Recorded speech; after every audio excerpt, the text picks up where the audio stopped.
మరి ముందుగా ఈ పాలకులు తల్లిదండ్రుల పాలకులు కాబట్టి ముందుగా నాకు జన్మనిచ్చిన మా అమ్మ నాన్నలకి, కాస్త చోటించిన ఈ జన్మస్థలానికి, భారత భూమికి, ఈ స్థాయిలో నన్ను నిలబెట్టినటువంటి నా గురుదేవులందరికీ మనస్ఫూర్తిగా పాద నమస్కారాలు తెలియజేస్తున్నాను. నిజంగా ఇది ఒక అద్భుతమైనటువంటి కార్యక్రమం. ఎందుకంటే ప్రస్తుత సమాజంలో పోకడలు, విద్యా సంస్థలన్నీ కూడా ఎలా ఉన్నాయంటే మనిషి ఆర్థిక లాభాల వైపు పరిగెడుతూ ఆత్మ పరిశీలన చేసుకోకుండా మనిషి ఆనందానికి దూరమైపోయి డబ్బుకు దగ్గరైనటువంటి అద్భుతమైనటువంటి ఈ పరిస్థితుల్లో మరి మధుకర్ ఒక అద్భుతమైన ప్రయోగాన్ని చేస్తున్నారు. ఎందుకంటే నేను రోజు వాళ్ళ స్టేటస్ చూసుకుంటాను. మామూలుగా అయితే కళాశాలన్నీ కూడా ఏ ప్రోగ్రాం కోసం ప్రత్యేకంగా ట్రైనింగ్ ఇస్తూ ఉంటారు యోగా. కానీ మధుకర్ ప్రతిరోజు ఒక పాఠ్యాంశంలో భాగంగానే యోగా కార్యక్రమాలు కానీ ఇస్తూ నేర్పుతున్నటువంటి నేను గమనిస్తూ ఉన్నాను.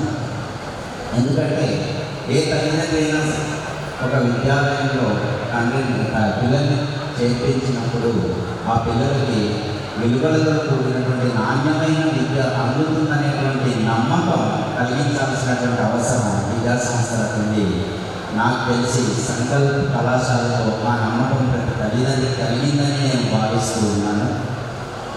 అలాగే మధుకర్కి నేను కోరుకునేది ఏంటంటే ఈ సంకల్ప కళాశాల గ్రామీణ ప్రాంతాల్లో మన తెలంగాణ అన్ని జిల్లాల్లో విస్తరించాలనేటువంటి కోరిక నాది.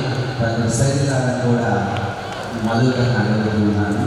ఎందుకంటే మరి ఈ యొక్క విద్య అవసరం ఉంది. ఇలాంటి విద్య ప్రతి విద్యార్థికి అందాల్సిన అవసరం ఉంది. లేకపోతే తల్లిదండ్రులందరూ కూడా వృద్ధ ఆశ్రమాల్లో ఉండాల్సినటువంటి అవసరం ప్రస్తుత సమాజం ఏర్పడుతుంది. దాన్ని నివారించడానికి మధుకర్ అద్భుతమైనటువంటి కార్యక్రమాన్ని చేస్తున్నారు. విద్యార్థులు కూడా ఎందుకు చదువుకోవాలి, చదువు ఏమిస్తుంది అంటే ఊపిరిపోయాక ఊరవతల పాత వేశాక ఊపిరున్న కొన్ని గుండెల్లోనైనా మనం జీవించి ఉండాలంటే మనకి విలువలతో కూడినటువంటి విద్య తప్పకుండా కావాలి. అలాగే మన అమ్మ నాన్నలు అమ్మ ఒడి నుండి మనం పొడిపొడి అడుగులతో బడిలో చేరినప్పుడు అమ్మా నాన్నల కళలను నెరవేర్చాలి అంటే తప్పకుండా ఈ మధుకర్ అందించేటువంటి విలువలతో కూడిన విద్య మనకి అవసరం కావాలి. అలాగే మన మహాత్ముల వంటి మానవతావాదులు, సోక్రటీస్ వంటి తత్వవేత్తలు, న్యూటన్ వంటి విజ్ఞాన శాస్త్రవేత్తలు, కొలంబస్ వంటి సాహసయాత్రలు ఎందరో కృషి ఫలితంగా మనం ఈరోజు ఈ సుఖమయ జీవితాన్ని అనుభవిస్తున్నాం. వారందరి గురించి తెలుసుకోవాల్సినటువంటి అవసరం ఉంది. కాబట్టి ఆ విధంగా కావాల్సిన విద్య కావాలంటే ఈ విలువలతో కూడినటువంటి విద్య తప్పకుండా ఉండాలి. అందుకొరకు మనం తప్పకుండా చదవాలి. ఆ చదువు కూడా మధుకర్ అందించేటువంటి అద్భుతమైనటువంటి చదువు కావాలి. మరి మధుకర్కి నాకున్న అనుబంధం ఏంటి అంటే ఒక 27-30 సంవత్సరాల క్రితం మధుకర్ నా దగ్గర ఫిజిక్స్ నేను టీచ్ చేశాను. మధుకర్కి ఆ అనుబంధంతో నేను నిజంగా ఒక గురువుగా ఇక్కడ చాలా ఆనందాన్ని అనుభవిస్తున్నాను. అందుకు మధుకర్కి మరొకసారి ధన్యవాదాలు తెలియజేస్తూ